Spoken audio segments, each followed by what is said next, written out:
à Charleville, j'y vais à la mesure. Redonne-toi. Alors, il y avait Michel Delpech pour les 10 ans d'anniversaire de show et il y avait un groupe belge qui s'appelait Été 67. Et donc, qu'est-ce qu'on s'aperçoit? Que Été 67 jouait au Cabaret Vert, donc 3 semaines avant. 3 semaines. Alors, on leur écrit sur leur blog, vous allez quand même jouer pour les 10 ans d'une centrale, vous êtes belge, vos camarades belges se sont battus contre cette centrale, enfin bon bref, on leur écrit, et puis il y en a un qui répond moi je comprends bien, mais tout le groupe n'est pas forcément d'accord, ils sont pas tous. Donc on les invite à venir manger à la cantine et discuter avec nous, sortir du nucléaire et attaque sur tout ça, sur la sortie du nucléaire, et pourquoi il ne fallait pas aller aux 10 ans de la centrale. On avait fait une banderole de je ne sais pas combien de mètres, de long, de large, de hauteur. On est tous arrivés en combinaison et on s'est mis devant la scène. Et au moment où ils ont fait la première note, on a déroulé la banderole qui a caché toute la scène. Et on leur a dit, alors quand ils ont dit, on vous remercie Charleville pour votre chaleureuse accueil. Et on a filé les tracts et tout, et on a continué après de discuter interblog. Et ils ont annulé le concert. Ils sont pas allés jouer pour les 10 ans. Résultat des courses, l'année d'après, le Cabaret Vert a perdu la subvention d'EDF. Donc c'était une vraie victoire pour nous, pas pour eux, mais bon. Et Michel Delpech, donc on a continué de pourrir. Il y a le fils de Michel Delpech qui a répondu, parce que tous les fans disaient arrêtez d'embêter Michel Delpech, on n'est pas là pour faire de la politique. Et il y a donc, du coup, il y a un de ses fils qui était musicien dans son groupe, qui a répondu qu'il n'était pas au courant, qu'il jouait pour les 10 ans de show, que c'est pas le contrat. Quand ils ont signé le contrat, ils ne le savaient pas. Moi, je dis, mais maintenant vous le savez.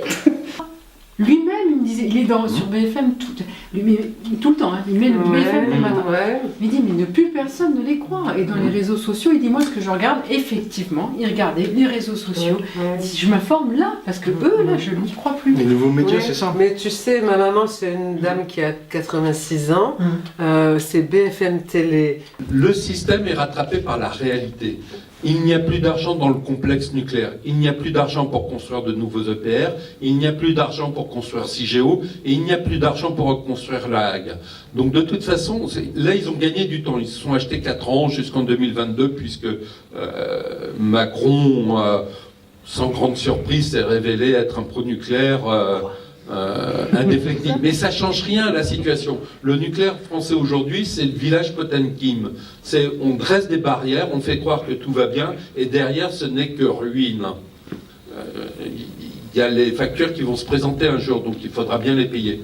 Ça, c'est le premier point. Le deuxième point, dès aujourd'hui, on peut agir individuellement. Il suffit de quitter EDF. Hein.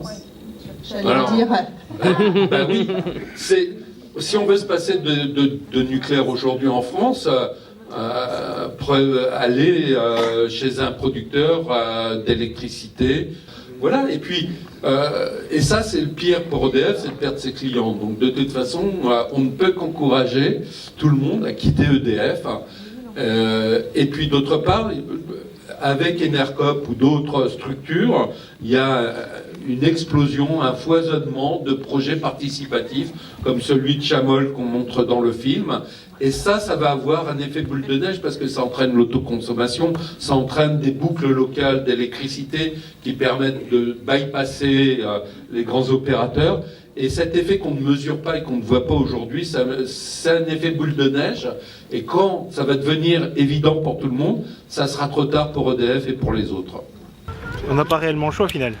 Le nucléaire, on l'aime bien parce qu'il nous amène du confort dans nos maisons. Mais on n'a aucune solution alternative au nucléaire pour l'instant. Ça prend du temps. Ça prend du temps. Ouais. À court terme, on n'a rien. À long terme, on peut trouver des choses. Tu penses quoi par rapport aux déchets nucléaires? Malheureusement, c'est ceux qui les prennent dans la tronche qui savent pas quoi. On sait pas quoi en faire. On a quelques centrales qui tournent avec les déchets de centrales nucléaires. Et après, ces déchets restent des déchets nucléaires quand même. Donc, on pourrit nos sols pendant plusieurs générations pour notre confort du jour, c'est clair. Si vous voyez en Meuse, Haute-Marne, vous verrez des beaux trottoirs. Plus on se rapproche de Bure, plus les lampadaires sont magnifiques, etc. Ça se tient, elle est à chaud. Faites un tour à chaud, vous allez comprendre. c'est normal. C'est le C'est le seul moyen qu'on a de compenser aujourd'hui l'impact qu'on donne au nucléaire, c'est de donner de l'argent.